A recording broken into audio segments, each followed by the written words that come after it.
मैं आचार्य सरिता मिश्रा वैदिक ज्योतिष शिक्षण संस्थान में आप सभी दर्शकों का हार्दिक अभिनंदन करती हूँ। आज सबसे पहले भारत रत्न श्रीमती लता मंगेशकर जी के निधन पर मेरी तरफ से भावभीनी श्रद्धांजलि। ईश्वर उन्हें अपने श्री चरणों में जगह दे। एक महान आत्मा का आज अंत हो गया। तो भरे मन से चलिए आज के कार्यक्रम की शुरुआत करें। आज मैं आप सभी को अचला सप्तमी या रथ सप्तमी का व्रत क्या होता है, इस दिन का शुभ मुहूर्त क्या रहेगा, टाइमिंग क्या रहेगा, इस दिन किस प्रकार से हमें पूजा विधि करनी चाहिए, क्या करना चाहिए और क्या नहीं करना चाहिए, धार्मिक कथा अचला सप्तमी की क्या है और प्रत्येक राशि के अनुसार हमें कौन से उपाय करने से इस दिन के शुभ फल प्राप्त होंगे, इन सब के बारे में विस्तार से जानकारी दूंगी। कार्यक्रम यदि आप लोगों को अच्छा लगे तो मेरे वीडियो को लाइक करें, चैनल पर अगर पहली बार आए हैं चैनल को सब्सक्राइब करें, बेल आइकन को प्रेस करें और इस वीडियो को अपने दोस्तों और रिश्तेदारों में ज़्यादा से ज़्यादा शेयर करें, क्योंकि ज्ञान को जितना बांटें उतना ही ज़्यादा, ये भी एक तरह से एक सत्कर्म ही है कि ज्ञान का जितना प्रसार किया जाए उतना ही बढ़ता है। तो इसी के साथ मैं यहाँ पे ये भी जानकारी देना चाहूँगी कि मैंने ज्योतिष संबंधित वैदिक ज्योतिष का कोर्स कर रखा है। इस फील्ड में मैं लगभग 12 साल से काम कर रही हूँ।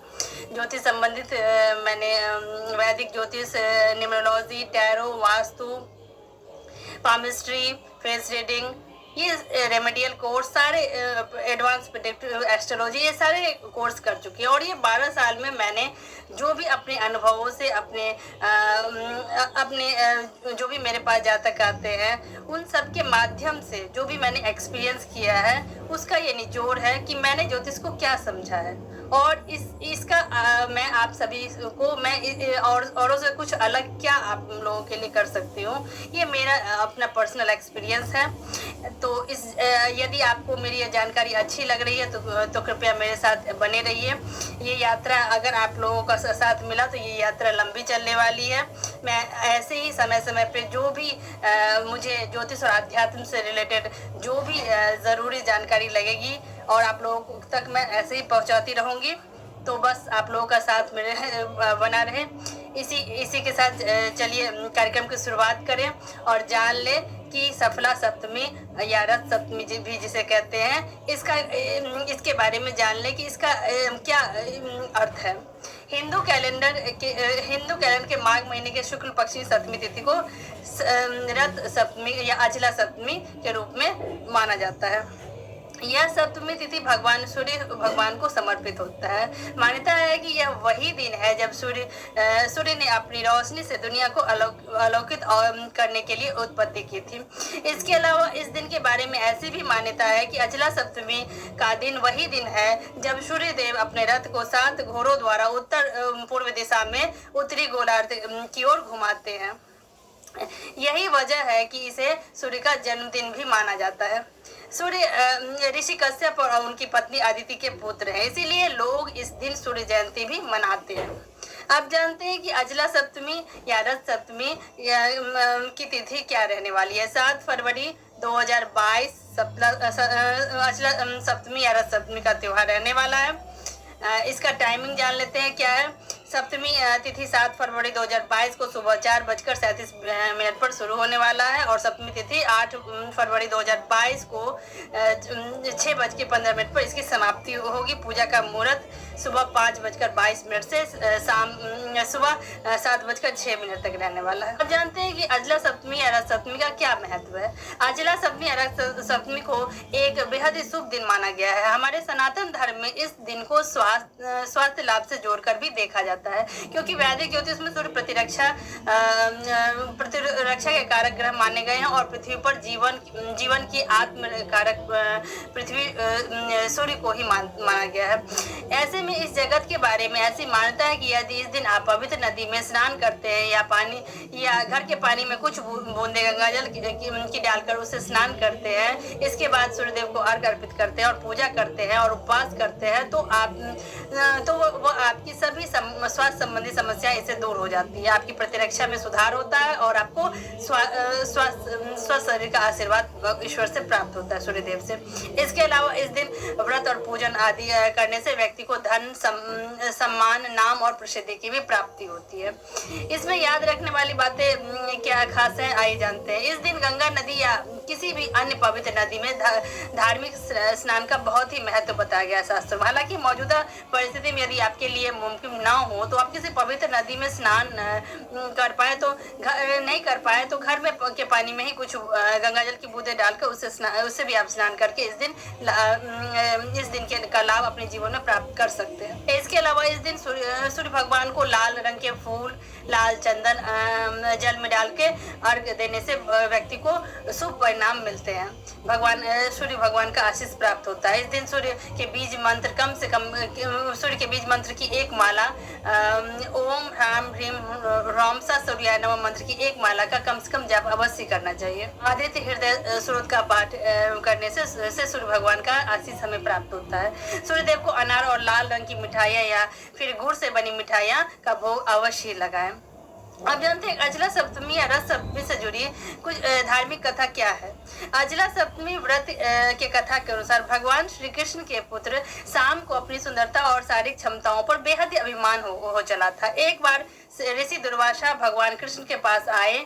ऋषि दुर्वासा बहुत लंबे समय से तप कर रहे थे, इसीलिए वह दिखने में बेहद कमजोर नजर आ रहे थे। ऐसे में ऋषि दुर्वासा के शरीर को देखकर शाम उन पर हंसने लगे और उनकी शारीरिक संरचना का मजाक बनाने लगे। अपने अहंकार और अभिमान के चलते शाम ने ऋषि दुर्वासा का अनादर कर दिया। उनके इस तरह के व्यवहार को देखकर ऋषि दुर्वासा बेहद ही क्रोधित हो गए और उन्हें क्रोध रूप का श्राप लग गया। ऐसे में खुद को इतनी दयनीय हालत में देखकर शाम को अपनी गलती का एहसास हुआ और वो अपने पिता भगवान श्री कृष्ण के पास सलाह लेने के लिए पहुंच गए। तब भगवान श्री कृष्ण उन्हें भगवान सूर्यदेव की उपासना करने की सलाह दी। अपने पिता की आज्ञा का पालन करते हुए शामदेव ने प्रतिदिन भगवान सूर्य की पूजा करनी प्रारंभ कर दी और अचला सप्तमी का व्रत रखना शुरू कर दिया। सूर्य भगवान के व्रत करने और सूर्य के प्रति अटूट भक्ति के फलस्वरूप शामदेव जल्दी ही अपने श्राप से मुक्त हो गए और एक बार से फिर अपनी सुंदर और आकर्षक काया को प्राप्त कर लिया। अब ये जानते हैं कि अचला सप्तमी या रथ सप्तमी पर क्या करना चाहिए हमें और क्या नहीं करना चाहिए। इस दिन सूर्योदय पहले ब्रह्म मुहूर्त में उठकर गंगा नदी का स्नान करें। यदि यह संभव नहीं है तो नहाने के जल में थोड़ा सा गंगाजल डालकर उससे भी स्नान कर सकते हैं। ऐसा करने से आपको पिछले जन्म के सभी पापों से मुक्ति मिल जाएगी। इस दिन भगवान सूर्य की पूजा करनी चाहिए और इस दिन से संबंधित कथा सुननी चाहिए। ऐसा करने से स्वास्थ्य लाभ प्राप्त होता है और व्यक्ति का मन भी शांत रहता है। सूर्यदेव के समक्ष दीपक जलाए। ऐसा करने से आपका भाग्य जागेगा। सूर्योदय के समय तांबे के बर्तन में सूर्यदेव को अर्घ दे। ऐसा करने से आपकी कुंडली में सूर्य ग्रह मजबूत होगा। इस दिन व्रत, पूजन सामग्री, व्रत भोजन आदि वस्तु का दान देने से आपको शुभ फल की प्राप्ति होगी। घर के मुख्य दरवाजे पर आम के पत्ते का बंदरवाल लगाएं। इस दिन खुद को क्रूरता से दूर रखें और घर में शांति बनाए रखें। शराब न पिए, तामसिक भोजन का सेवन न करें, घर का माहौल सौहार्दपूर्ण रखें। इस दिन ब्रह्मचर्य का पालन करना अत्यंत ही शुभदायक होता है। इस दिन नमक का सेवन न करें। हालांकि बेहद आवश्यक हो तो दिन में केवल एक बार ही नमक का सेवन कर सकते हैं। अब ये जानते हैं कि अचला सप्तमी या रथ सप्तमी के दिन प्रत्येक राशि अनुसार हमें कौन से उपाय करने से सूर्य भगवान का आशीष प्राप्त होगा। सबसे पहले मेष राशि के जातकों को लाल फूल और उसमें गंगाजल डालकर सूर्य भगवान को अर्घ अर्पित करने से शुभ लाभ की प्राप्ति होगी। वृषभ राशि के जातकों को आदित्य हृदय का पाठ करने से शुभ लाभ की प्राप्ति होगी। मिथुन राशि के जातक के दुर्वा घास और गंगाजल डालकर सूर्य भगवान को अर्घ देने से आरोग्य की प्राप्ति होगी। कर्क राशि के जातकों को गायत्री मंत्र का कम से कम 108 बार जप करने से सूर्य भगवान का शुभ आशीष प्राप्त होगा। सिंह राशि के जातकों को सूर्यदेव की पूजा करते समय लाल रंग के वस्त्र अवश्य धारण करने चाहिए। कन्या राशि के जातकों के लिए मंदिर में अनार का दान करें। तुला राशि के जातक पिता को वस्त्र भेंट करें। वृश्चिक राशि के जातकों को लाल चंदन डालकर सूर्यदेव को अर्घ अर्पित करना चाहिए। धनु राशि के जातकों को सूर्यदेव की पूजा करें और इस दिन कथा अवश्य सुने। मकर राशि के जातक गरीब लोगों को गुड़ की मिठाई बांटे। कुंभ राशि के जातक सूर्यदेव को काले तिल जल में डालकर अर्घ्य दे और ओम घृणी सूर्याय नमः मंत्र का यथाशक्ति ही जप करें। मीन राशि के जातकों के लिए सूर्यदेव को हल्दी या पीला फूल डालकर अर्घ्य दे।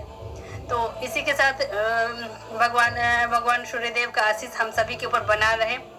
यदि आप सभी को मेरी यह जानकारी अच्छी लग रही है तो मेरे साथ बने रहिए। मैं समय समय पर आप सभी के लिए ज्योतिष आध्यात्म से संबंधित नॉलेजेबल वीडियो ऐसे ही लाती रहूंगी। इस यात्रा को बनाए रखिए, ऐसे ही आप सभी का साथ ऐसे ही बना रहे। और यदि किसी को अपनी कुंडली मुझसे एनालाइज करवानी है तो मेरे मोबाइल नंबर 8383904847 पे कॉल करके मुझसे अपनी कुंडली एनालाइज करवा सकते हैं। तो इसी के साथ धन्यवाद।